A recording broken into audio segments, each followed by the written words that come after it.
Hello guys, welcome back to careers by YouTube channel. तो दोस्तों, आज हम आपके लिए फिर से एक नई जॉब अपॉर्चुनिटी लेकर आ चुके हैं। तो आज की जो जॉब अपॉर्चुनिटी होगी वो विप्रो कंपनी की तरफ से होगी। Wipro recruitment 2020 drive for test engineer. जो टेस्ट इंजीनियर जॉब पोजीशन होती है उसके लिए विप्रो द्वारा रिक्रूटमेंट निकल चुकी है। इस जॉब पोजीशन के लिए ओवरव्यू देख लेते हैं। उसके पहले सबसे पहले company name Wipro, job role test engineer रहेगा, क्वालिफिकेशन एनी ग्रेजुएट, सैलरी आपको मिलेगी up to 4 lakh per annum, expected है, ज़्यादा भी मिल सकती है। Experience freshers and experience both are eligible to take this opportunity. Location Bangalore, Hyderabad, Pune. तीन जगहों के विप्रो के ब्रांचेस पे ये जॉब अवेलेबल है, बैंगलोर, हैदराबाद और Pune. Job type full time रहेगा और qualification any graduate can apply. बस टेस्ट इंजीनियर के बारे में आपके पास नॉलेज होना चाहिए। इसकी लिंक आपको इस वीडियो की डिस्क्रिप्शन पर प्रोवाइड कर दी गई है।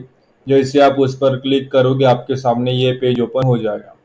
ये पेज ओपन होने के बाद आपको यहाँ पे नीचे स्किल्स, जॉब डिस्क्रिप्शंस, फिर सारी चीज़ें पढ़ने के बाद यहाँ पे हाउ टू अप्लाई पर आना और यहाँ पे अप्लाई नाउ पर क्लिक कर देना है। जैसे आप अप्लाई नाउ पर क्लिक करोगे हम नेक्स्ट स्टेप पर आ जाता है टेस्ट इंजीनियर। ठीक है, तो उसके बाजू में हमें दो ऑप्शंस मिलता है, अप्लाई और शेयर। तो हमें यहाँ पे अप्लाई करना है। जैसे हम अप्लाई पर क्लिक करेंगे हमारे सामने नेक्स्ट पेज ओपन हो जाता है। ठीक है, तो यहाँ पे हमें सबसे पहले ईमेल आईडी फिलअप करनी होगी। देखो यहाँ हुआ है एंटर यूर ईमेल। तो जिस ईमेल आईडी से अपना फॉर्म एप्लीकेशन जो है फिलअप करना चाहते हो वो ईमेल आईडी आपको यहाँ पे सबमिट कर देनी है। और नीचे I accept the privacy policy पर क्लिक करके नीचे स्क्रॉल करके यहाँ पे नेक्स्ट पर क्लिक कर देना। ठीक है, नीचे स्क्रॉल करोगे, नेक्स्ट पर क्लिक करने के बाद हमारे सामने साइन इन का ऑप्शन ओपन होगा। तो दोस्तों यहाँ पे क्या करना है, अभी मेरा अकाउंट बना हुआ है तो मुझे यहाँ पे एंटर योर पासवर्ड यहाँ पे फिलअप करना है। ठीक है, अभी जिनका अकाउंट नहीं बना है तो उन्हें क्या करना मैं वो भी बताता हूँ। जिनका अकाउंट बना है उन्हें पासवर्ड डाल के लॉगिन कर लो। रीसेट योर पासवर्ड भी कर सकते हो अगर आप पासवर्ड भूल गए होगे। लॉगिन करने के बाद हमारे सामने एप्लीकेशन पेज ओपन हो जाता है। अगर आप फर्स्ट टाइम आए हो तो आपके सामने एक एप्लीकेशन पेज ओपन होगा। ठीक है, तो जहाँ मैं बताऊंगा वहाँ पे वो चीज़ें आपको फिलअप करनी है। ठीक है, तो आपका अकाउंट वैसे क्रिएट हो जाएगा। तो सबसे पहले आप एक कैंडिडेट इन्फो देखो, यहाँ पे सीवी फिलअप करनी है, सीवी और रिज्यूमे। ठीक है, सीवी या रिज्यूमे एक ही चीज़ होती है, आपका बायोडाटा जिसे हम कहते हैं। तो यहाँ पे अपलोड, आपका अपलोड पर सिलेक्ट करना है और अपने डिवाइस से आपका जो अप टू डेट रिज्यूम है वो आपको अपलोड कर देना है। उसकी साइज यहाँ पे 5 MB मैक्स होनी चाहिए, उसके ऊपर नहीं होनी चाहिए। ठीक है, रिज्यूमे अपलोड होने के बाद यहाँ पे प्रोफाइल पिक्चर फिलअप कर देनी है।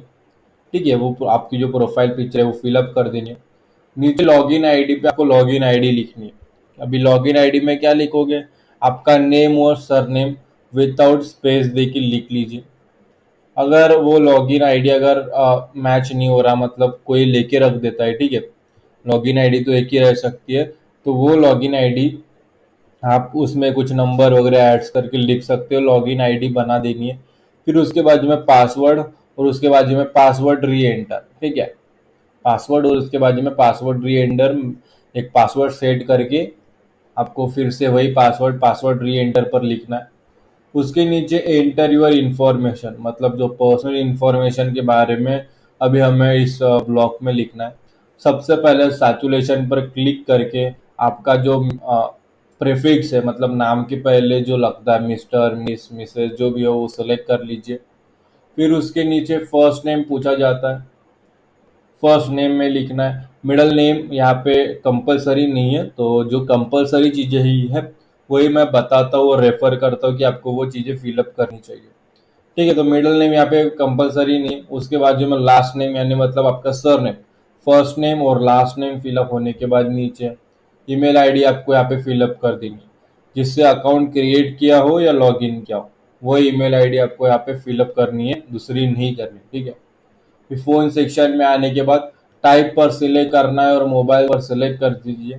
टाइप में मोबाइल सेक्शन सेलेक्ट करना है और उसके बाजू में आपका जो 10 डिजिट का नंबर है प्लस कंट्री कोड के साथ। तो यहाँ पे देखो +9 यानी इंडिया का कंट्री कोड है और उसके बाजू में 10 डिजिट का नंबर है।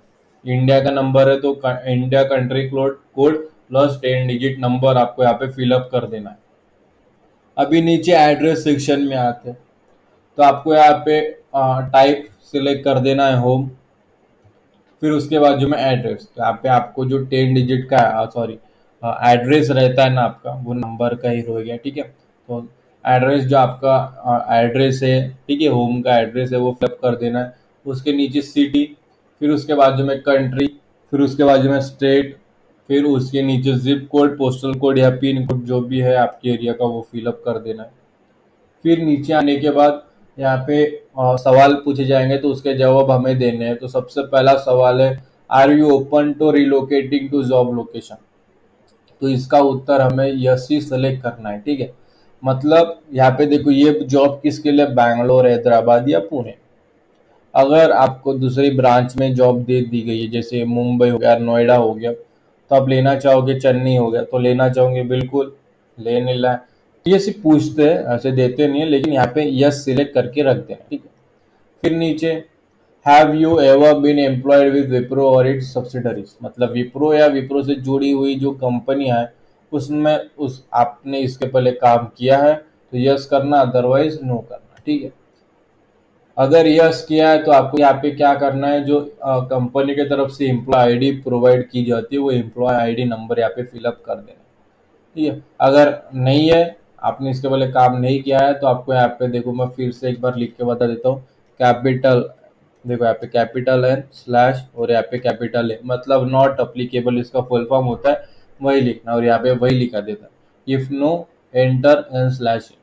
इतना होने के बाद नीचे यहाँ पे बताया जाता है कि पिछले 12 महीने यानी 1 साल से आपने कभी गवर्नमेंट के लिए काम किया है।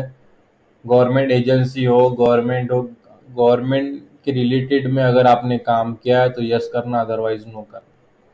फिर एजुकेशन सिस्टम पे आ जाते हैं। एजुकेशन सेक्शन में आने के बाद हमें यहाँ पे एजुकेशन टाइप सेलेक्ट कर देना है। अभी मैंने यूनिवर्सिटी की तो मैंने यूनिवर्सिटी सिलेक्ट कर ली। फिर उसके नीचे कॉलेज एजुकेशन, यहाँ पे डिग्री सेलेक्ट कर देना है।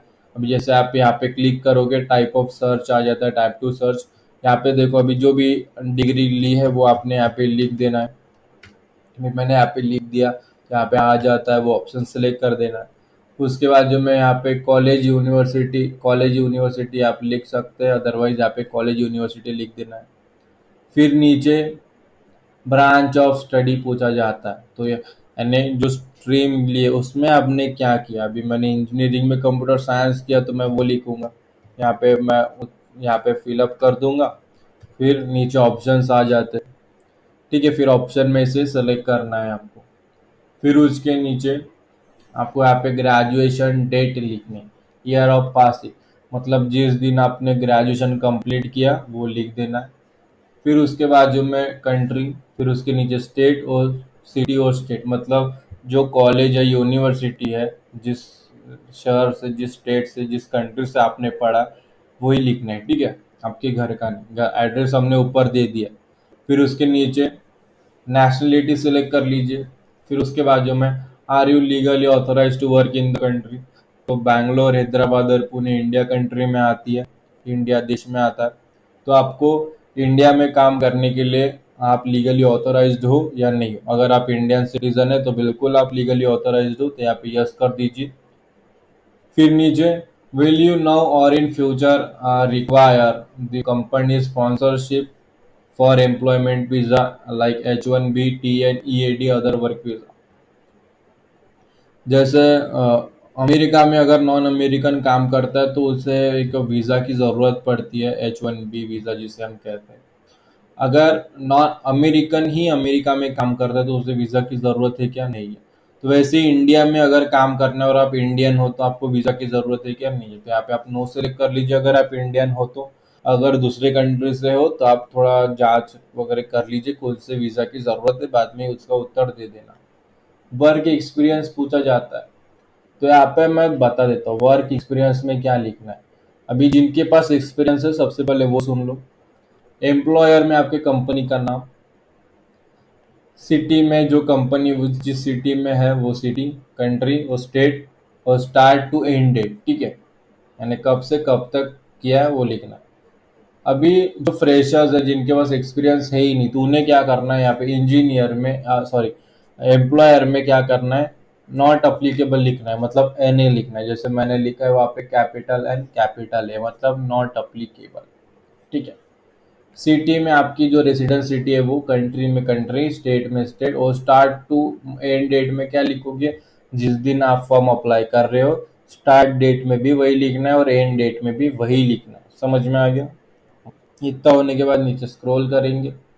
अभी यहाँ पे देखो, total experience detail in month. अभी यहाँ पे टोटल एक्सपीरियंस डिटेल पूछा जाता है, वो भी इन मंथ पूछा जाता है। मतलब अगर आपके पास एक्सपीरियंस नहीं है तो जीरो लिख दो। अभी जिनके पास 1 साल का एक्सपीरियंस है, 1 साल 1 ईयर का एक्सपीरियंस है, तो उन्होंने क्या लिखना है, वन नहीं, उन्हें लिखना है 12, मतलब महीनों में एक्सपीरियंस लिखना है। अभी 1 साल में 12 महीने होते तो 12 महीने, 6 महीने का एक्सपीरियंस तो 6 महीने, 2 साल का एक्सपीरियंस है तो 24 महीने, 1.5 साल का एक्सपीरियंस है तो 18 महीने, 5 साल का एक्सपीरियंस है तो 60 महीने। समझ में आ गया? इन मंथ एक्सपीरियंस आपको यहाँ पे गिनना है और वही लिखना है, ठीक है। फिर उसके नीचे करंट नोटिस पीरियड। अभी जो फ्रेशर्स है उन्हें जीरो लिख देना है। अभी जो काम कर रहे हैं कंपनी में, तो आपकी जो कंपनी है उसका नोटिस पीरियड आपको पता होगा, 30 डेज, 45 डेज या 90 डेज, तीनों में से एक होता है मैक्सिमम तौर पे। तो आपको वहाँ सेलेक्ट कर देना और वो लिख देना है, ठीक है, इन डेज में लिखना है। जो जॉब नहीं कर रहे उन्हें तो यहाँ पे जीरो ही लिखना है, और नीचे अपडेट प्रोफाइल पर क्लिक कर देना। जैसे आप अपडेट प्रोफाइल पर क्लिक करोगे, हम नेक्स्ट स्टेप पर आ जाते हैं, ठीक है। तो हमारा जो नेक्स्ट स्टेप है, नीचे स्क्रॉल करोगे, ऊपर स्क्रॉल करोगे तो यहाँ पे देखो कैंडिडेट क्वेश्चन पूछा जाता है। तो please select your total experience ring, तो यहाँ पे सेलेक्ट करना है। अभी जीरो एक्सपीरियंस है या 3 साल के अंदर का एक्सपीरियंस है, मैक्सिमम अगर 3 साल का एक्सपीरियंस है तो आपको 0 to 3 ईयर्स का एक्सपीरियंस सेलेक्ट करना है। 3 साल के ऊपर और 5 साल तक का एक्सपीरियंस है तो वो सिलेक्ट करना है। जिस रेंज में आपका एक्सपीरियंस बैठता है वो सिलेक्ट करना है। लेकिन एक्सपीरियंस नहीं है तो 0 to 3, 1 साल का एक्सपीरियंस है तो 0 to 3, 1 साल, 2.5 साल का एक्सपीरियंस है तो 0 to 3, अगर 3 साल का एक्सपीरियंस तो 3 से 5 सेलेक्ट करना है, ठीक है। तो यहाँ पे सेलेक्ट कर देना और यहाँ पे सबमिट पर क्लिक कर देना। जैसे आप सबमिट पर क्लिक करोगे, हमारा जो फॉर्म है वो सबमिटिंग प्रोसेस पे है, ठीक है। तो यहाँ पे आप देख सकते हो योर एप्लीकेशन